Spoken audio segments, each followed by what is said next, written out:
Thank you. The Mexican president, Mr. Obrador, said he denied that there were parts of his country under control of cartels. Do you agree with him? I do not. Okay. Mr. You agree with Ranking Member. Secretary Blinken that there are parts of Mexico run by drug cartels? I do. Okay. Do you consider Mexico a reliable partner in this fight regarding fentanyl and illegal immigration? Ranking Member Graham, we are working with Mexico on the fight against fentanyl. Are they a reliable partner? We have brought great cases together, and we are looking to enhance our cooperation. So if we do the things, I'm going to work with Senator Durbin to give you more money at the border to interdict. And let's see how that works. I hope it works.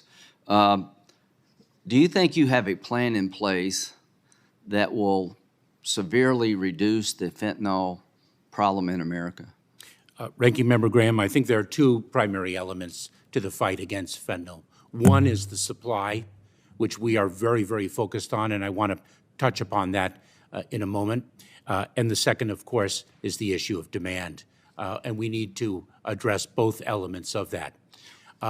We need to also. I hate to interrupt, but a lot of these poisonings are people are buying what they think to be Percocet or Percodan, and it's got fentanyl over it. Absolutely. They're not demanding fentanyl. They're getting fentanyl-laced drugs that are phony drugs. Ranking Member Graham, absolutely.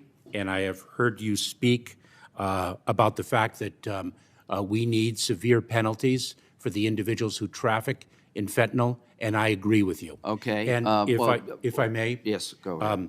In addition to increasing our work with Mexico, we also have to address the fact that precursor chemicals, as well as the equipment used to manufacture synthetic, dangerous, fatal narcotics, are originating from China. Okay, that's a good point. Right now, drug cartels are labeled as transnational criminal organizations. Are you aware of that under Yes, U.S. I am. law? A foreign terrorist organization designation would mean any group, country that supplies material support to an FTO would be subject to American jurisdiction. Do you support labeling these drug cartels as FTOs under U.S. law? Ranking Member Graham, I have heard you speak of this issue as well. I share your view 100% that these are ruthless, vicious peddlers. Well, do you support my efforts to make them FTOs? This is a decision that rests in the jurisdiction of the Department of State, and it is a difficult question as to where the line between criminality, however vicious, and terrorism is drawn, and I'd be happy. When you kill 70,000 Americans, you have crossed the line. But, you know, that's not your bailiwick. Let's go to your area. You said on April 2022, in a House hearing, you were asked directly, do we have operational control of the southern border right now? Yes or no? You said, yes, we do. Later in that hearing, you said the border was, in fact, not open. About a week or two ago, March 15th, the Border Patrol Chief, Mr. Ortiz, I think, said, when asked, does DHS has operational control of our entire border, he said, no, sir. Do we or don't we? I'd like to be able to answer that question fully. Just Ranking Member take your time, Graham, but not too long, because I don't have much time. let me be clear. Number one, we are intensely focused on securing the border. Number two, we are equally focused on enforcing our laws to achieve that result. Number three, the Border Patrol agents and all the personnel of the Department of Homeland Security are doing heroic work in that regard. With respect to the definition of operational control, I do not use the definition that appears in the Secure Fence Act. And the Secure Fence Act provides statutorily that operational control is defined as preventing all unlawful entries into the United States. By that definition, no administration has ever had operational control. The way I define it is maximizing the resources that we have to deliver the most effective results, and we are indeed doing that. We have, for the first time since 2011, increased the number of Border Patrol agents Is that we it are working? funded. Is everything you doing working? Is any of it working to stop the poisoning of America or the reduction in a meaningful way of the historic illegal immigration problem? Right now today, do you believe you have a plan that's working? Ranking Member Graham, I must separate the number of individuals arriving at our border who are claiming relief from the issue of fentanyl that is coming through our ports of entry.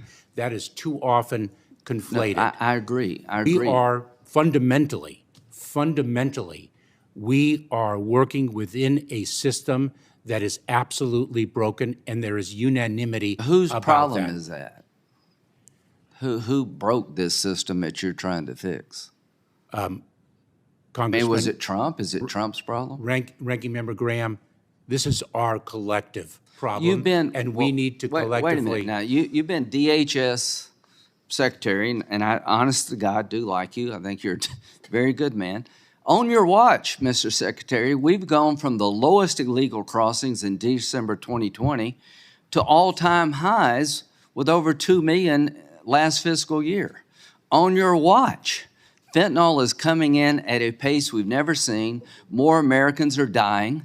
On your watch, more terrorists are coming into the country on the watch list than any time we've been measuring these things.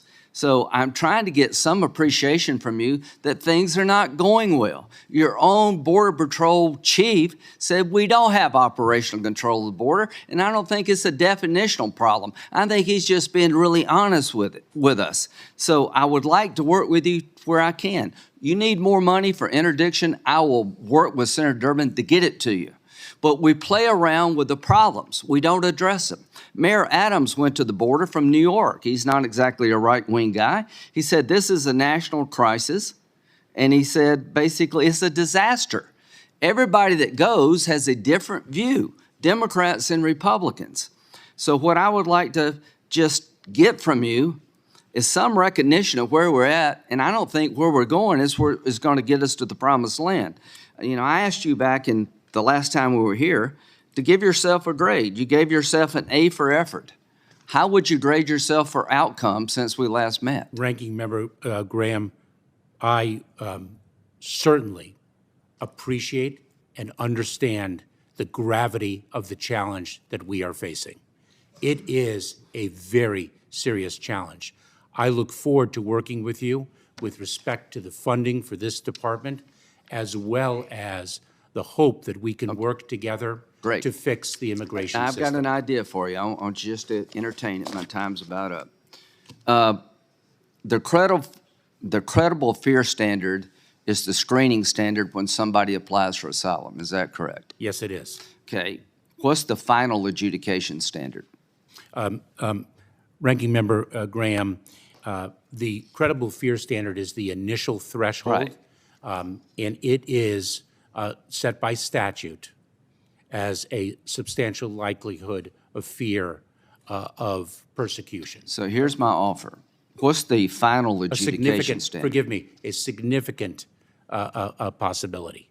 Okay. Persecution. Okay, here's the final adjudication standard. Reasonable possibility of suffering persecution on account of race, religion, nationality, membership in a particular social group, or political opinion.